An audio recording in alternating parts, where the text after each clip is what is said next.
Oceans are enormous, and holding onto them is a work of prestige. Navies play an essential role in shaping the nation. Whether you're a military enthusiast or just curious about the world's most impressive naval powers, stay tuned to the end of the video for the fascinating insights into the world's top 10 strongest navies. Do you want to know which navy is the greatest, or what is the role of the navies in their respective countries? Well, you have to keep moving forward with us to get the answers to your questions. The Turkish Navy. In a recent study, the Center of Research of Maritime Policy and Strategy at Israel's Haifa University concluded that the Turkish Navy is currently the most decisive naval power in the region. The report also claims that Turkey's growing naval power possesses potential threats and future challenges to Israel. The latest annual assessment by the University of Haifa's Maritime Policy and Strategy Research Center warned Israel that Tel Aviv should consider the potential threat posed by Ankara. According to Colonel Shlomo Guetta, one of the report's authors, Ankara is building a navy that will become a regional force capable of long-range operations. He also suggested that Turkey's growing naval power should be seen as a growing problem in Israel, as Ankara is modernizing its submarine fleet with 6 modernized submarines to be completed in the coming years. The Italian Navy. While sizable amphibious assault ships like the Trieste and the 3 LPDs being replaced by the 3 larger LHDs demonstrate a projection capability that many consider beyond the needs of a foreign policy-shy nation like Italy, these are just the bare minimum requirements for a blue water navy like Italy today. Italy relied heavily on sea routes for trade, and its trade-based economy could become quickly strangled if a moderately defended fleet crossed it. While Italy delegated all concerns about its security planning to NATO for decades, the Italian Navy is the only organ of the Italian government since the end of World War II that has developed the so-called Italian strategic concept. And that's what Mediterraneo allargato called. Mediterraneo allargato meant that Italy had to be able to engage and win high-intensity naval confrontations in every corner of the Mediterranean Sea, the waters off the coast of West and East Africa, and the Persian Gulf. The South Korean Navy. South Korea has done an admirable job recovering from the Korean War, and its newfound wealth and status are worth protecting. Surrounded by sea on 3 sides, its economy depends on exports. South Korea needs stable sea lanes. This country is a natural sea power. But for 6 decades, the threat of a second North Korean invasion has drained a large part of South Korea's military resources, forcing Seoul to invest in ground forces and, to a lesser extent, the Air Force. This undoubtedly disappointed those in the South who wanted to release South Korea's maritime destiny. The Royal Navy. A Pioneer-class submarines carry nuclear weapons. It would tear down the whole town if the British caught up with atomic power. The astute and Trafalgar-class submarines can engage land targets with Tomahawk missiles.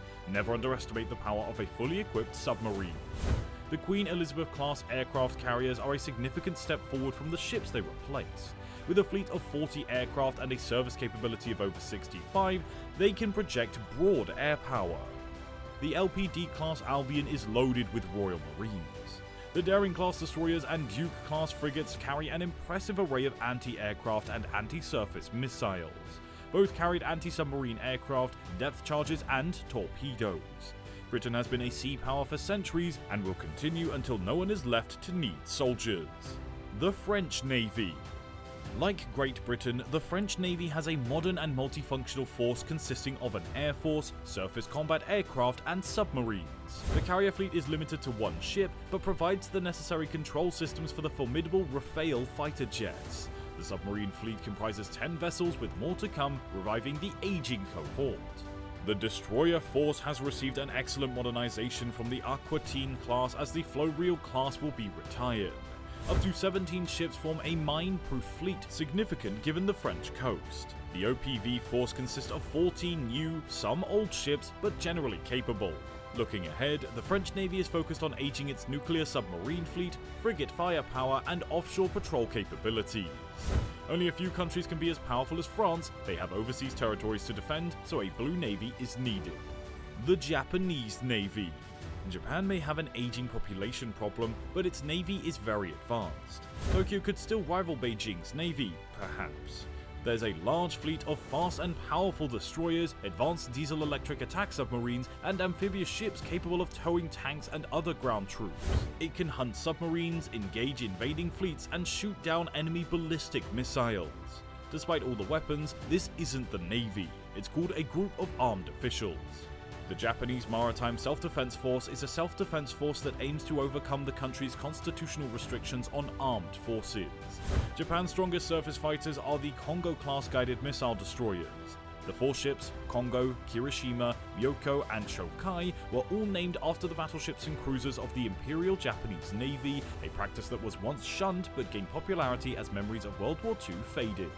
The destroyer Kongo was based on the original US Navy Arleigh Burke Aviation Class 1 destroyers in general form and armament.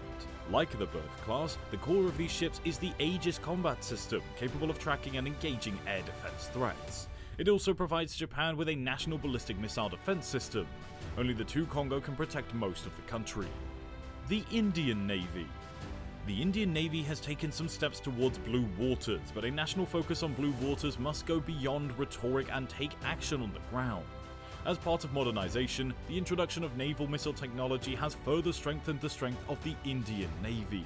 The 300-kilometer BrahMos medium-range cruise missile and 350-kilometer Dhanush ballistic missile are essential additions to India's arsenal. The Dhanush ballistic missile can be launched from the water and underwater means. Equally important is the successful testing and installation of the upcoming Sagaraka oceanic missile with a range of 1,500 kilometers on INS Arhant.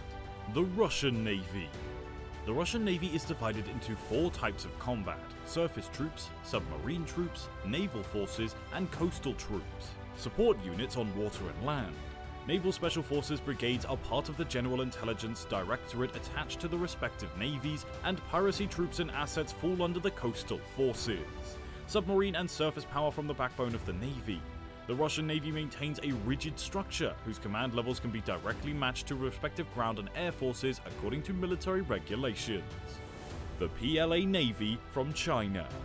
Armed with an annual influx of ships, the plan has grown to become one of the world's most modern and capable navies, far surpassing any other Asian navy.